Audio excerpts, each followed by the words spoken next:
So imagine there's an accident on Mars, and the question is what to do now. We want to face this issue. We includes me, Leon from Germany.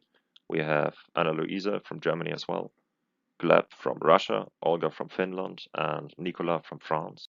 And we want to solve this emergency in the context of the EPIC challenge. Solving this emergency has the conditions that it has to be solved by one astronaut, and we have only a 4-hour time limit to implement a solution for the astronaut on Mars. We subdivided developing the solution into 5 subproblems.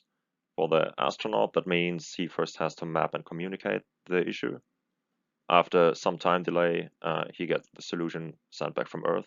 He has to locate and transport the required spare parts to the accident area. He has to verify that he has the correct parts.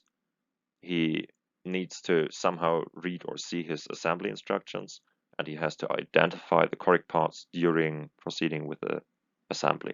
We will focus on the subproblem of location and transportation. So our conditions are that we have about 100,000 different spare parts in a storage area, which is pretty big. And we want to solve the questions of how to most effectively store the spare parts, how to locate them as fast as possible, and how to transport them to the incident area. Our timeline, working as a group, looked as follows. The first 3 weeks were just about finding ideas, brainstorming ideas, and evaluating ideas, also understanding the problems we face. And the solution we came up with that worked best is probably a storage robot, for example, used in Amazon warehouses, backed up with a number systems for humans to read. And then we did some more interviews and some more research about other ideas we had.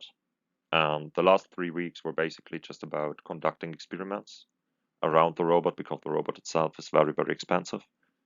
So first we checked how to protect sensitive items, and the solution we found was a bubble foil. Then we have tested the robustness of barcodes. That's something I'm going to show you on the next slide.